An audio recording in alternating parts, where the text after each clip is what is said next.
Hi all, welcome to this video. ഇന്നത്തെ ഈ വീഡിയോയിൽ നമ്മൾ കാണാൻ പോവുക തായ്ലൻഡിലെ ചോൻപുരി പ്രവിശ്യയിലുള്ള പട്ടായ ഫ്ലോട്ടിംഗ് മാർക്കറ്റിൻ്റെ കാഴ്ചകളാണ്. ഫ്ലോട്ടിംഗ് മാർക്കറ്റ് എന്ന പേര് കേൾക്കുമ്പോൾ ഒട്ടും സംശയിക്കുകയൊന്നും വേണ്ട കേട്ടോ. ആ പേര് സൂചിപ്പിക്കുന്നത് പോലെ അവിടെ മാർക്കറ്റ് ഫ്ലോട്ട് ചെയ്യുകയാണ്. ഇനിയും കൺഫ്യൂഷനാണോ? ശരി, പറഞ്ഞു തരാം. അതായത് ചെറുവള്ളങ്ങളിൽ സാധനങ്ങൾ കൊണ്ടുപോയി വിൽക്കുന്നതാണ് ഫ്ലോട്ടിംഗ് മാർക്കറ്റ് എന്ന് പറയുന്നത്.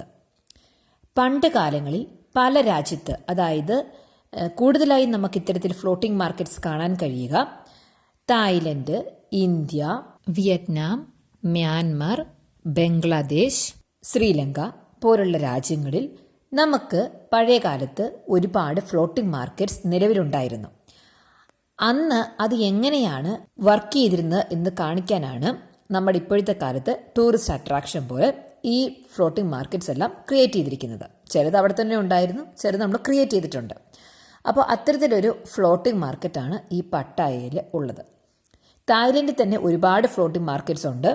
ഉദാഹരണത്തിന് ആംബുവ ഫ്ലോട്ടിംഗ് മാർക്കറ്റ്, മീൻപൂരി ഡിസ്ട്രിക്റ്റിൽ സ്ഥിതി ചെയ്യുന്ന ക്വാൻഡ്രിയാം ഫ്ലോട്ടിംഗ് മാർക്കറ്റ്, അതുപോലെ സാംഫ്രാം ഡിസ്ട്രിക്റ്റിൽ സ്ഥിതി ചെയ്യുന്ന ഡോൺവായ് ഫ്ലോട്ടിംഗ് മാർക്കറ്റ്, ഇതുപോലെ ഒട്ടനവധി ഫ്ലോട്ടിംഗ് മാർക്കറ്റ്സ് അവിടെ കാണാനായിട്ട് കഴിയും.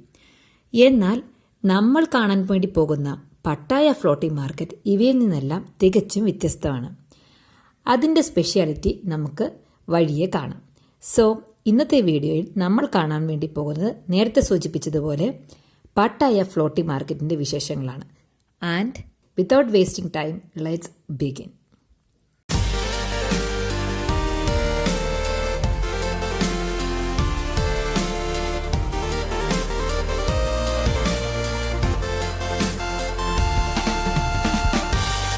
ഇന്നത്തെ യാത്ര ഒരു ചെറു മോട്ടോർ ബോട്ടിൽ ഇരുന്നു കൊണ്ടാണ്. അങ്ങനെ തന്നെയാണ് ഈ മാർക്കറ്റ് മുഴുവനും നമ്മൾ കാണാൻ പോകുന്നതും. 2008 സ്ഥാപിതമായ ഈ ഫ്ലോട്ടിംഗ് മാർക്കറ്റിന് ഏകദേശം 1,00,000 ചതുരശ്ര മീറ്റർ വിസ്തീർണമുണ്ട് എന്ന് പറയപ്പെടുന്നു. ഇത്തരത്തിൽ ബൃഹത്തായ ഈ ഫ്ലോട്ടിംഗ് മാർക്കറ്റ് സ്ഥിതി ചെയ്യുന്നത് തായ്ലൻഡിൻ്റെ കിഴക്ക് ദിശയിലുള്ള ഏറ്റവും വലിയ ശുദ്ധജല തടാകത്തിലാണ്.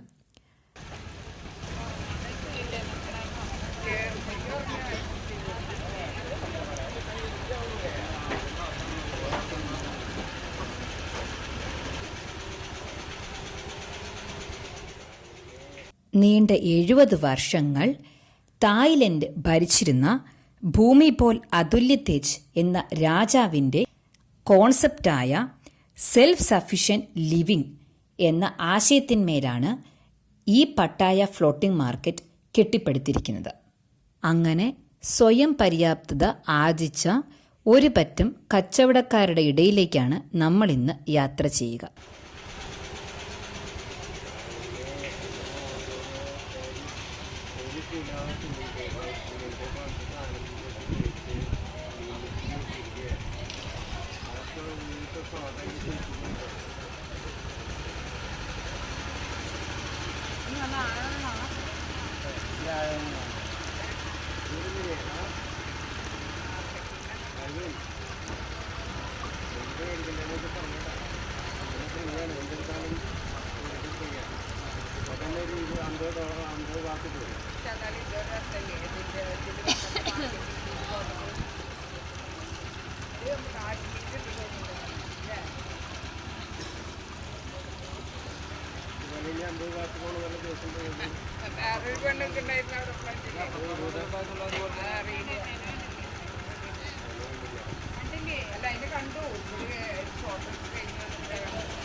ഇനി നമുക്ക് പട്ടായ ഫ്ലോട്ടിംഗ് മാർക്കറ്റ് എങ്ങനെയാണ് തായ്ലൻഡിലെ മറ്റ് ഫ്ലോട്ടിംഗ് മാർക്കറ്റ്സിൽ നിന്നും വ്യത്യസ്തപ്പെട്ടിരിക്കുന്നത് എന്ന് നമുക്ക് നോക്കാം. അതായത് നമ്മുടെ ഈ ഫ്ലോട്ടിംഗ് മാർക്കറ്റിൻ്റെ സ്പെഷ്യാലിറ്റി എന്താണെന്ന് നോക്കാം. യഥാർത്ഥത്തിൽ ഈ ഫ്ലോട്ടിംഗ് മാർക്കറ്റിൻ്റെ പേര് സീപാക് ഫ്ലോട്ടിംഗ് മാർക്കറ്റ് എന്നാണ്. എന്ന് വെച്ചാൽ 4 റീജിയൻ ഫ്ലോട്ടിംഗ് മാർക്കറ്റ്. ആ പേര് കേൾക്കുമ്പോൾ തന്നെ നമുക്ക് മനസ്സിലാകും, അതായത് 4 റീജിയൻസ് കൂടുന്നതാണ് ഈ മാർക്കറ്റ് എന്ന് പറയുന്നത്. ഇവ ഏതെല്ലാമായിരിക്കും ആ 4 റീജിയൻസ്? അതായത് ഈ രാജ്യം തായ്ലൻഡ് 4 റീജിയൻസ് ആയിട്ട് തിരിച്ചിരിക്കുന്നു പറഞ്ഞാൽ അങ്ങനെ കൃത്യമായി ഡിവൈഡ് ചെയ്തിരിക്കുകയല്ല, പക്ഷേ സാധാ നമ്മൾ പറയുമ്പം 4 സോണുകളായിട്ടാണ് സംസാരിക്കുക. എന്ന് വെച്ചാൽ north, north east, central, south. അപ്പം ഈ രാജ്യത്തിന് 4 റീജിയൻസ് ഉള്ളതുപോലെ നമ്മുടെ ഈ മാർക്കറ്റും അതേ ടൈപ്പ് റീജിയൻസ് ആയിട്ട് തിരിച്ചിരിക്കുകയാണ്. അതെന്തുകൊണ്ടാണ് അങ്ങനെ ചെയ്തിരിക്കുന്നത് പറഞ്ഞാൽ ഈ 4 ഭാഗങ്ങളിലും 4 ടൈപ്പ് ഡിഫറെൻറ്റ് കൾച്ചറുകളും ഡിഫറെൻറ്റ് ടൈപ്പ് ഓഫ് ക്യുസീൻസും ഒക്കെയാണ് ഉള്ളത്. അപ്പം അതാണ് ഇവിടെ ഈ മാർക്കറ്റിൽ നമുക്ക് കാണാൻ സാധിക്കുക. ഇപ്പം നോർത്തേൺ സോൺ അല്ലെങ്കിൽ നോർത്തേൺ റീജിയൻ എന്ന് പറഞ്ഞ് നമ്മുടെ ഈ മാർക്കറ്റ് തിരിച്ചിരിക്കുന്ന ഭാഗത്ത് തായ്ലൻഡിൻ്റെ യഥാർത്ഥമായ നോർത്തേൺ റീജിയനിൽ കാണപ്പെടുന്ന ഫുഡ് ഐറ്റംസും അതുപോലെ തന്നെ അവിടുത്തെ കൾച്ചറുമായിരിക്കും നമുക്കിവിടെ കാണാൻ കഴിയുക. അവിടെ പ്രധാനമായി കിട്ടുന്ന അക്സസറീസ് ആയിരിക്കും ഇവിടെയും സെല്ല് ചെയ്യാനായിട്ട് വെച്ചിരിക്കുക. അതുപോലെ സെൻട്രൽ ആണെങ്കിൽ സെൻട്രൽ റീജിയൻ ആണ് നമ്മുടെ ഈ മാർക്കറ്റിൽ എടുക്കുകയാണെങ്കിൽ അത് സെൻട്രൽ തായ്ലൻഡിൻ്റെ കൾച്ചറായിരിക്കും ഇവിടെ കാണാനായിട്ട് കഴിയുക. അത്തരത്തിൽ 4 റീജിയൻസ് ആയിട്ടാണ് തിരിച്ചിരിക്കുന്നത്. നമ്മുടെ രാജ്യത്തിൻ്റെ പോലെ തന്നെയാണ് ഈ മാർക്കറ്റിലും ഡിവൈഡ് ചെയ്തിരിക്കുകയാണ്. ഇനി നമ്മുടെ നോർത്തേൺ ഭാഗത്തേക്ക് വരികയാണെങ്കിൽ അവിടെ കൂടുതലായിട്ടും കാണാൻ കഴിയുക ക്രാഫ്റ്റഡ് വുഡും അതുപോലെ സിൽവർ ഓർണമെൻറ്റ്സ്, ലോക്കൽ ഫാബ്രിക് ഒക്കെയാണ്. എന്നാൽ നമ്മൾ നോർത്ത് ഈസ്റ്റ് ഭാഗത്തേക്ക് വരികയാണെങ്കിൽ നമ്മുടെ രാജ്യത്തിൻ്റെ നോർത്ത് ഈസ്റ്റ് ഭാഗത്ത് കാണുന്നത് പോലെ തന്നെ ഇവിടെ ഫേമസ് ആയിട്ടുള്ളത് മഡ്മി സിൽക്ക് പ്രൊഡക്ട്സ് ആണ്. പിന്നെ അതോടൊപ്പം നമുക്ക് സെയിൻറ്റഡ് കാൻഡിൽസും കാണാനായിട്ട് സാധിക്കും. പിന്നെ നമ്മൾ സെൻട്രൽ ഭാഗത്തേക്ക് വരികയാണെങ്കിൽ അവിടെ ഫേമസ് ആയിട്ടുള്ളത് റട്ടൺ ഫർണിച്ചേഴ്സാണ്.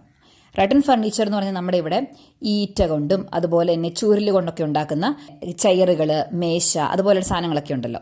അപ്പോൾ അത്തരത്തിലുള്ള ഫർണിച്ചറാണ് റട്ടൺ ഫർണിച്ചർ എന്ന് പറയുന്നത്.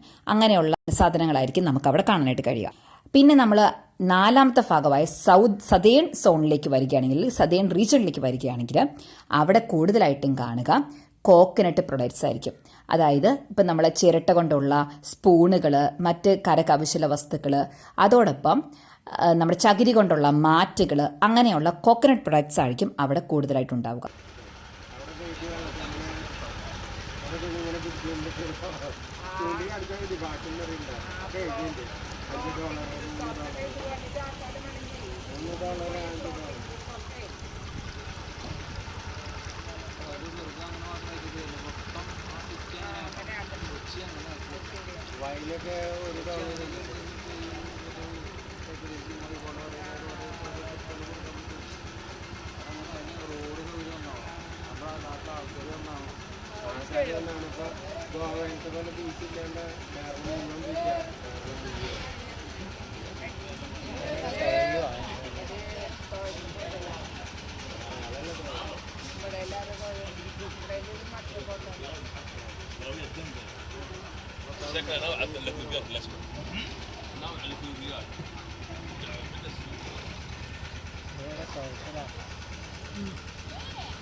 ഈ യാത്രയ്ക്കിടയിൽ നമ്മൾ കണ്ടുമുട്ടിയ ഈ വഞ്ചികളും അതോടൊപ്പം നമ്മുടെ കെട്ടിടങ്ങളും എല്ലാം ആയിരക്കണക്കിന് തേക്കിൻ തടികൾ മുറിച്ച് കഷ്ടപ്പെട്ടുണ്ടാക്കിയതാണ്.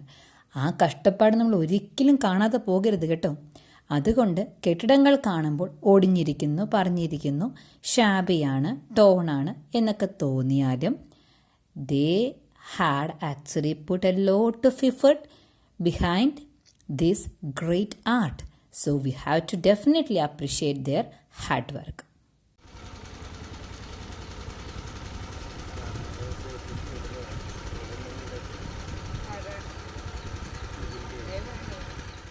അങ്ങനെ അവിടുത്തെ കാഴ്ചകളെല്ലാം കണ്ട് അവസാനം ഒരു കരിക്കിൻ്റെ ഇളനീരം അകത്താക്കിയിട്ട് ബൈ ബൈ പറഞ്ഞ് യാത്ര തിരിച്ചു. ടാറ്റാ.